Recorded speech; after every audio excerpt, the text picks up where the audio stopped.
स्वागत है ब्रेक के बाद। और हम आज बात कर रहे हैं वास्तुवाणी में कि किस तरह से आपके हाथ में ही छिपे हैं तमाम ग्रह, तमाम राशियां और उनके प्रभाव किस तरह से दिखाई देते हैं, सब पर हमारी चर्चा जारी है। सर्वांग जी, आपने बात की पहले दूसरे भाव की, आपने बताया तीसरा भाव किस तरह से हाथ में कहाँ पर होता है और उसका क्या प्रभाव होता है। ठीक है, तीसरा भाव यानी जिसको हम पॉजिटिव मार्स बोलते हैं, मंगल, सकारात्मक मंगल, और इसका स्थान जो है ये तीसरा घर आपके हाथ में यहाँ पर होता है कहीं, और ये इसका तीसरे घर का कारक ग्रह मंगल होता है। मंगल आपके भाई बहनों का कारक है, भाइयों का पर्टिकुलरली कारक है। आपके जो अनुज हैं छोटे, उसका साथ में हाथ में ये समय को यानी काल चक्र को भी दर्शाता है, ये युगों को भी दर्शाता है। तो तीसरा घर बहुत इंपॉर्टेंट है। और तीसरा घर भाई हो गए, इसके अलावा आपका साहस, छोटी यात्राएं आप जो करेंगे उसका इससे बड़ा संबंध होता है।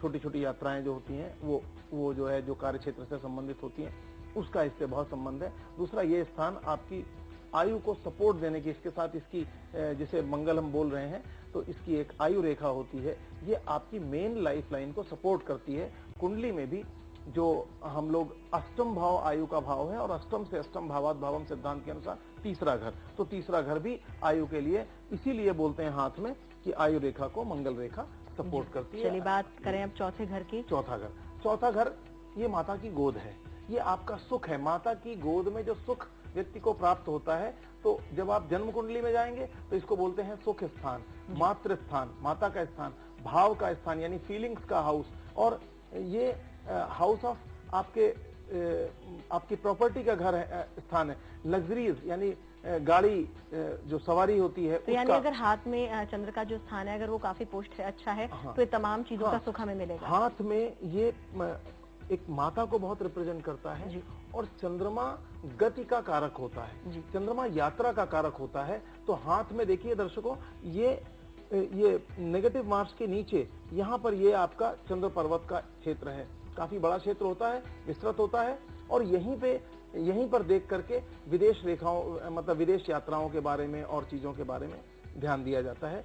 कि इसी तरह से अगर आपकी हेडलाइन डाइवर्ट, बहुत ज्यादा डाइवर्ट होके यहाँ पे इससे मिल जाती है और आपका बुध पर्वत दबा होता है, तो आपको ये आपकी मानसिकता, देखिए कई बारी खाली इस डाइवर्जन को, मस्तिष्क रेखा डाइवर्टेड है बहुत ज्यादा, तो वो लोग कहते हैं नहीं वो पागलपन और इसकी निशानी। ये सब बड़ी खतरनाक बातें हैं, इसलिए बहुत सूक्ष्म से जाने बिना। लेकिन यहाँ मैं आपको बता रहा हूँ, साथ में बुध पर्वत जो बुद्धि का द्योतक है, वो भी गड़बड़ हो, ये भी माउंट गड़बड़ हो, साथ में आपका लाइफ लाइन, ये आपकी मस्तिष्क रेखा वहां पे पहुंच जाए, तो आपको इस तरह की मानसिक समस्याएं दे सकती है। लेकिन जनरली ये पर्वत आपकी पूरी मेंटल बॉडी को, ये वाटर एलिमेंट का प्लेस है, जल तत्व का प्लेस है, माता की गोद है।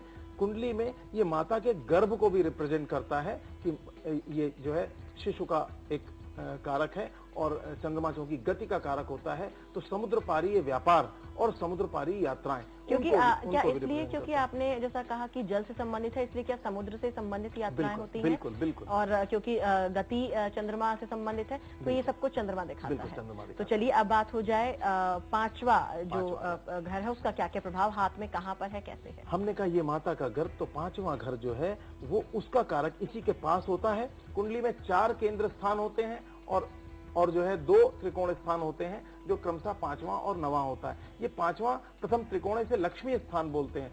ये स्थान आपकी हाथ में ये जो है चंद्र पर्वत से थोड़ा सा जो है पास में, ये 5वां स्थान, इसका गुरु, इसका जो है कारक ग्रह होता है। और ये संतान को रिप्रेजेंट करता है, ये आपकी बुद्धि को रिप्रेजेंट करता है, ये आपके फ्यूचर को रिप्रेजेंट करता है, भविष्य को, है ना। ये आपके पुण्य को रिप्रेजेंट करता है, ये आपके जितना भी बुद्धि बल है। इसलिए एजुकेशन से इसका बहुत संबंध हो जाता है कि जिन घरों से सीधे, लेकिन जिन घरों से, क्योंकि एक बुद्धिमान व्यक्ति अनपढ़ भी हो सकता है, जिसको पढ़ने का मौका नहीं मिला वो व्यक्ति भी बुद्धिमान होता है। लेकिन क्योंकि बुद्धि का प्रयोग हमें शिक्षा में करना होता है, तो इसलिए उसको शिक्षा के सहयोगी उसमें इसको जरूर इसको शिक्षा के क्षेत्र में देखा जाता है कि अगर 5वां घर स्ट्रांग है तो शिक्षा बहुत अच्छी होगी। ऐसा नहीं कह सकते। हमने कहा ना कि एक अनपढ़ व्यक्ति भी बहुत बुद्धिमान हो सकता है। तो ये बुद्धिमत्ता, क्योंकि शिक्षा का कई लोग मानते हैं, लेकिन ऐसे नहीं होता।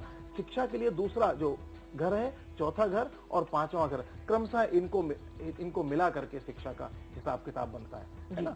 तो ये पांचवा घर हमारे फ्यूचर, मंत्र शक्ति, मंत्रणा, मंत्री बोलते थे पहले, मंत्र और मानसिक मनन करना, मंत्री, ये सब पांचवें घर से रिलेटेड है। मंत्री इसलिए जो गुप्त मंत्रणा देता है, मंत्री क्योंकि बुद्धिमान होता है, जिसका बुद्धिबल बड़ा हो, जो राजा को सही सलाह देने में सक्षम हो, वही तो मंत्री है ना। तो ये स्थान, इसलिए शास्त्रों में कहते हैं ये स्थान बहुत स्ट्रांग हो तो व्यक्ति मंत्री होता है। लेकिन ये कंप्लीट बात नहीं है, जब तक उसका दशमेश और लग्नेश से संबंध ना हो तब तक ऐसा संभव नहीं। तो लेकिन कहीं ना कहीं बुद्धिमत्ता को रिप्रेजेंट करता है, बुद्धिमत्ता को, मंत्रणा शक्ति आपके अंदर सलाह की बड़ा अच्छा गुण सलाह का देता है। ये इस तरह से फिफ्थ हाउस काम करता है। बिल्कुल, ये बात हुई फिफ्थ हाउस की। दर्शकों, जाना आपने किस तरह से आपका फिफ्थ हाउस ये आपके अंदर जो आपकी मंत्रणा शक्ति, आपकी बुद्धिमत्ता जो है उसको रिप्रेजेंट करता है। ये तमाम बातें और कहीं नहीं है, ये आपके हाथ में ही है। ये तमाम पर्वत, जितने भी बातें हमने की, तमाम राशियां, तमाम ग्रह, सब आप अपने हाथ में ही देख सकते हैं।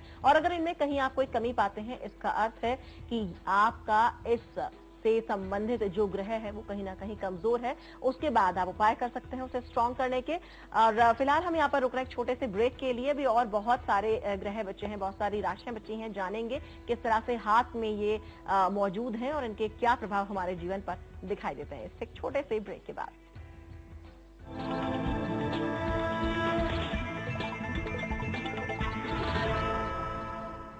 जेन डिजिटल केबल और डीटीएच का मुकाबला।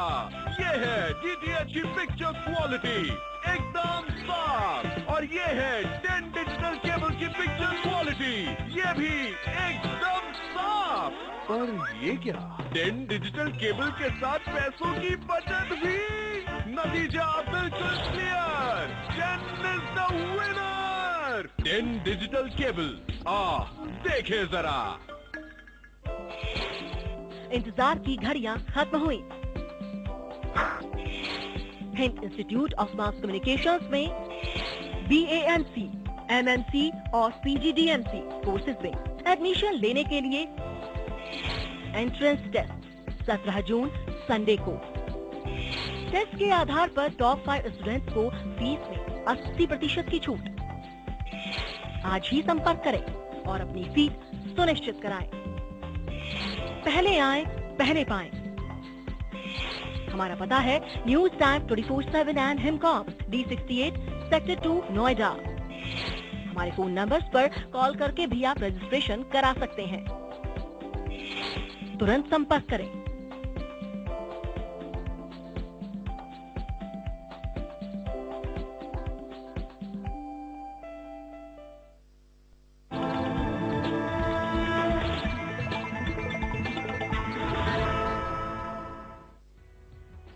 स्वागत है ब्रेक के बाद। और दर्शकों, हम बात कर रहे हैं कि हमारे हाथ में किस तरह से जो राशियां हैं, जो भाव हैं, वो हमारे हाथ में ही हैं। हम आप देख सकते हैं कि किस तरह से हमारी जो कुंडली में हम चीजें देखते हैं वो हमारे हाथ में ही मौजूद है, और उसके जो प्रभाव हमें जीवन में दिखाई देते हैं वो हमें बताते हैं कि हमारा कौन सा ग्रह खराब हो रहा है, कौन सा अच्छा है। ये अपने जीवन में आने वाले प्रभावों को देखकर, अपने हाथ को देखकर आप ये जान सकते हैं। उसी पर हमारी चर्चा आज जारी है। सर्वांग जी, बात हुई थी 5वें ग्रह तक की, कहाँ पर ये हाथ में मौजूद होता है। चलिए बात करते हैं छठे ग्रह की, जो छठी राशि है, क्या उसका प्रभाव है और हाथ में कहां पर ये होता है और कैसे इसे हम जानें। बिल्कुल, देखिए छठा घर हाथ में उसको रिप्रेजेंट करता है। ग्रह जो कारक है वो केतु है, इसको पाताल स्थान बोलते हैं जी। ये स्थान पर्टिकुलरली केतु का काम है ऑब्स्टिकल्स, रुकावटें। देखिए जो बातें यहाँ हम बता रहे हैं, राहु केतु की प्लेसमेंट पुस्तकों में या कहीं पर ज्योतिष में जनरली सामान्यता नहीं दी हुई। तो ये बहुत महत्वपूर्ण चीजें बता रहे हैं जो एक गहरे ज्ञान से संबंधित है। तो ये केतु ऑब्स्टिकल्स को रिप्रेजेंट करता है, और छठा घर होता है ऋण, रोग, शत्रु, भय इत्यादि को रिप्रेजेंट करता है। तो चलिए, छठी राशि की तो बात हुई, अब बढ़ते हैं कि कहाँ है आपके हाथ में 7वीं राशि और क्या है उसका प्रभाव। तो सर्वांग जी, 7वीं राशि हाथ में कहाँ पर स्थित है और क्या इसका प्रभाव देखने को मिलता है? कैसे पहचाने कि कुछ 7वीं राशि से संबंधित हाथ में कोई गड़बड़ चल रही है या कुछ अच्छा हो रहा है? कैसे इस बात की पहचान? देखिए 7 नंबर की राशि यानी तुला, और 7वां घर वो आपका जो शुक्र पर्वत है हाथ में, उसको रिप्रेजेंट करता है। ये पूरी तरह सबसे पहला इसका उद्देश्य है गृहस्थी, जो घर गृहस्थी से संबंधित है, इसी से संतति सुख, इसी से जो है जो किसी भी पुरुष की कुंडली में ये स्थान स्त्री को रिप्रेजेंट करता है और स्त्री की कुंडली में पुरुष यानी पति भाव को रिप्रेजेंट करता है। ये स्थान और ये घर गड़बड़ होने से, यहाँ पे इविल प्लैनेट्स की दृष्टि होने से आपस में तालमेल सामंजस्य खराब होता है। ये स्थान कहीं ना कहीं जो व्यापार में साझेदारी होती है उससे भी संबंधित होता है। जी, चलिए 7वीं राशि की बात होगी। बात करते हैं 8वीं राशि हाथ में कहाँ पर है, कैसे इसमें किसी अच्छाई या गड़बड़ी को पहचाने और क्या प्रभाव है? देखिए 8 नंबर मंगल का जो 2 स्थान मंगल के होते हैं हाथ में, तो ये पॉजिटिव मार्स का स्थान होता है, उसी तरह ये नेगेटिव मार्स का स्थान होता है। इसकी राशि वृश्चिक होती है, तो वृश्चिक राशि जो है वो यहाँ बुध पर्वत के नीचे, तो ये वृश्चिक 8 नंबर यहाँ पर पाया जाता है। तो ये स्थान, इस स्थान का संबंध दक्षिण दिशा से होता है। तो अगर किसी का वृश्चिक राशि में मंगल, अगर शनि युक्त मंगल अगर 8वें घर में बैठा हुआ है कुंडली में, तो ये बात बहुत ध्यान रखनी चाहिए, उसको मकान बनाते समय बहुत ध्यान रखना चाहिए। और ऐसे व्यक्ति को दक्षिण दिशा किसी भी अवस्था में दक्षिण दिशा में निवास या दक्षिण फेसिंग वाले मकानों को, भवनों को अवॉइड करना चाहिए, वरना उनके लिए काफी नुकसानदेह साबित हो सकते हैं। तो ये 8 नंबर। अगर यहाँ पर किसी तरह का कोई धब्बा हो, क्रॉस हो, या अगर यहाँ पर आयत हो, आप बताते हैं आयत अच्छा होता है, तो किस तरह का प्रभाव होगा? देखिए ये जो स्थान है बेसिकली 8वां स्थान आयु का सूचक है। खानाएं, जब हम आयु को देखते हैं तो ये स्थान कहते हैं खानाए मौत, मृत्यु स्थान, यानी आयु कितनी होगी और मृत्यु किस तरह से होगी, चाहे उसकी आयु 100 साल की क्यों ना हो, लेकिन मृत्यु के तरीकों को जो है 8 नंबर की राशि बताने में जरूर अपना इंडिकेशन देगी। इसलिए जो 6ठा, 8वां, 12वां हम लोग बोलते हैं कि ये 3 भाव नेगेटिव हाउसेज हैं, तो इनका बहुत ज्यादा इनको प्रमोट नहीं करना चाहिए, जी, है ना। 8वीं राशि की बात और जल तत्व से रिलेटेड होता है। बिल्कुल। तो दर्शकों, जाना आपने किस तरह से, कैसे आपके ही हाथ में ये तमाम राशियां मौजूद हैं, उनके क्या क्या प्रभाव होते हैं। हमने बात की 8वीं राशि की, चलिए बढ़ते हैं आगे। 9वीं राशि हाथ में कहाँ पर है और क्या इसका 9 नंबर धनु राशि, और ये इसका स्थान मणिबंध से थोड़ा सा ऊपर हाथ के मध्य में स्थित होता है। तो ये केंद्र है। और आप ये समझिए कि कुंडली में भी जो नवा घर है, गुरु उसका कारक होता है, सूर्य और गुरु इस घर का। जो नवा घर है वो ईश्वर की कृपा का स्थान है जी। वो आपके प्रारब्ध में क्या क्या ले करके आए हो उसको रिप्रेजेंट करता है। तो 9th हाउस तो सौभाग्य, आपका पूरा पुण्य, ईश्वर की कृपा, आपके पूर्वज, आपका पूर्व जन्म में क्या स्थितियां आपकी थी, इन सबको, तो इसको भाग्य स्थान बोलते हैं।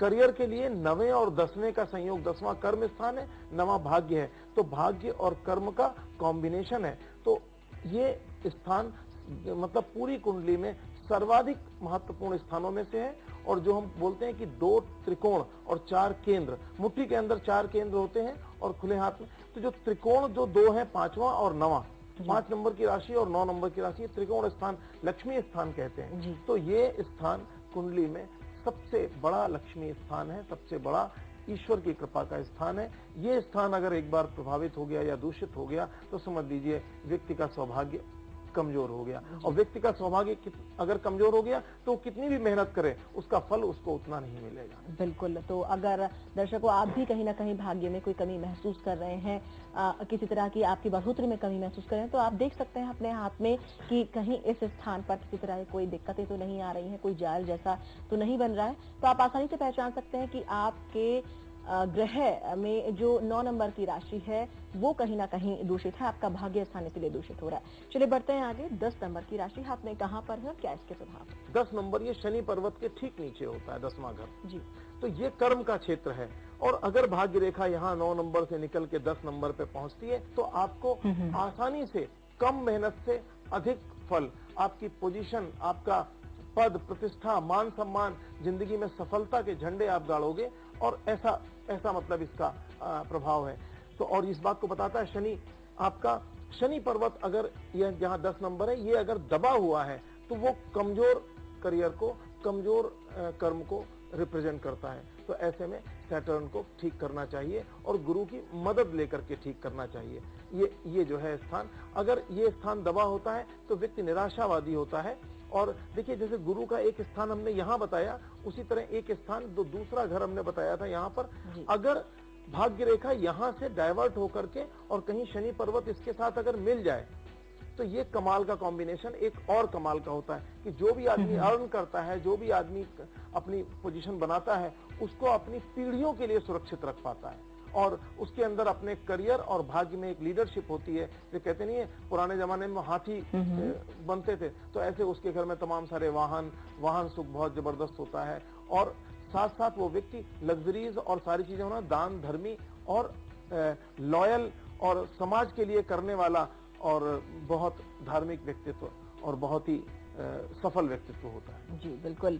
चलिए बढ़ते हैं आगे। 10वीं राशि की बात हुई, 11वीं राशि कहाँ पर है और कैसा इसका प्रभाव है? देखिए, 11वीं राशि फिर कुंभ राशि, शुक्र पर्वत से अगर हम हथेली के मध्य में जहां हमने 9 नंबर बताया था, इसके ऊपर की तरफ बढ़ेंगे तो यहाँ पर 11वें नंबर की राशि, इसको लाभ स्थान बोलते हैं। देखिए, 9वां घर धर्म, 10वां घर अर्थ यानी कर्म का, जो कमाई का, और 11वां घर रेगुलर इनकम, जो भी जीवन की उपलब्धियां, काम, और 12वां घर अभी जिक्र करेंगे वो मोक्ष, यानी आपका साइकिल जो 1 नंबर से शुरू हुआ था जीवन का और वो 12 नंबर में आके खत्म हो गया। तो 11वां घर आपके लिए जीवन की समस्त भौतिक उपलब्धियों का है। तो जितनी भी इच्छाएं आप करते हैं, काम यानी इच्छाएं, जितनी भी हम मटेरियल विशेष करते हैं कि हमारे जीवन में क्या क्या उपलब्धियां होनी चाहिए, और बिजनेस में ये रनिंग कैपिटल को रिप्रेजेंट करता है। जीवन में जितनी तरह के लाभ हैं उनको 11वीं राशि बताती है। हाँ, तो 11वां घर बहुत इंपॉर्टेंट है। ये अचीवमेंट का हाउस है, जीवन में अचीवमेंट को रिप्रेजेंट करता है। तो ये इस हाउस का कारक गुरु होता है और इसका मालिक कुंभ का शनि होता है। तो ये यहाँ पर भी वही जो है उसका गुरु का ही सबसे बड़ा रोल है, रोल कहीं ना कहीं नजर आता है। चलिए, तो दर्शकों, जाना आपने किस तरह से 11वीं राशि को आप अपने हाथ में देख सकते हैं और अगर किस तरह से वो आपके जीवन में प्रभाव लेकर आती है। अगर कोई दिक्कत आ रही है तो आप जान सकते हैं कि ये कौन से ग्रह से संबंधित दिक्कत है। आपके हाथ में ही सारे चिन्ह सामने आ जाते हैं और उससे पता चलता है कि आपका करियर, आपका जीवन, आप जो कमा रहे हैं, भाग्य आपका, ये सब कुछ आपके हाथ में साफ हो जाता है। तो चलिए बढ़ते हैं आगे, बात करते हैं आखिरी राशि की। 12वीं राशि हाथ में कहाँ होती है और कैसे इसके अच्छे प्रभाव और दुष्प्रभाव देख सकते हैं? देखिए, ये बैकुंठ की राशि है 12वीं, और 12वीं अंतिम राशि है। तो 12वां भाव यहाँ पे राशि से ज्यादा हम लोग भाव की बात कर, 12वां भाव ये इसी जिसको मैंने अभी 11 बताया, इसके ठीक बगल में जो है शुक्र पर्वत और पॉजिटिव मार्च के बीच में यहाँ पर इसका कारक ग्रह राहु होता है। क्षीर सागर की राशि इसको बोलते हैं और जल तत्व को पूरी तरह रिप्रेजेंट करता है ये, और ये हर तरह के व्यय को, हर तरह के खर्च को रिप्रेजेंट करता है। जीवन में जितने भी शुभ और अशुभ खर्चे जो भी आप करेंगे वो उसका संबंध इस हाउस से होता है, इस 12वें भाव से होता है। और इसी तरह जीवन में हमने कहा धर्म 9वां घर, अर्थ 10वां घर, काम यानी इच्छाएं 11वां घर, और 12वां घर मोक्ष। यानी हमने अपना साइकिल एक सफल जीवन अथवा जीवन नहीं फुलफिल हुआ वो भी, तो पूरे जीवन को दर्शाता है और अंतिम उपलब्धियां दिखाता है कि आप मुक्ति पा करके आप कहां जाएंगे, आप मरने के बाद आपकी अवस्था क्या होगी, आप किस लोक में जा सकते हो, आपकी स्थिति क्या होगी, आप मुक्ति पाओगे या नहीं पाओगे, अथवा किसी तुरंत आपकी रीबर्थ होगी या आप कुछ समय किसी लोक में गुजार करके आपकी रीबर्थ होगी। इन सब चीजों को और जीवन में शुभ और अशुभ खर्चों को, इसके अलावा जब हम विदेश की बात करते हैं तो चंद्रमा जो हमने 4 नंबर की राशि कही थी, वहां उसका संबंध इस स्थान से जब हो जाता है किसी रेखा या लाइन से, चौथे घर का और 12वें घर का, तो निश्चित रूप से उस व्यक्ति का स्थान परिवर्तन होता है और वो समुद्र पार यानी विदेश में जाकर के बसता है। तो ये 12वें घर का इस तरह से फल है। तो दर्शकों, देखा आपने किस तरह से कि 12 की 12 राशियां और इनके जो अलग अलग भाव हैं, ये सब कुछ आपके हाथ में है। चाहे राहु के साथ युति हो या शनि के साथ, या आपकी कुंडली में अलग अलग योग बन रहे हो, या कोई दिक्कत आपके जीवन में आने वाली हो, वो सभी बातें अच्छे प्रभाव हो या बुरे प्रभाव हो आपके हाथ में परिलक्षित होते हैं और आप इन्हें आसानी से जान सकते हैं। और यही हमारा मकसद है कि हम वास्तुवाणी के माध्यम से आप तक ये तमाम जानकारियां पहुंचा सके। इसी के साथ वास्तुवाणी के आज के इस एपिसोड में इतना ही। दीजिए इजाजत, नमस्कार।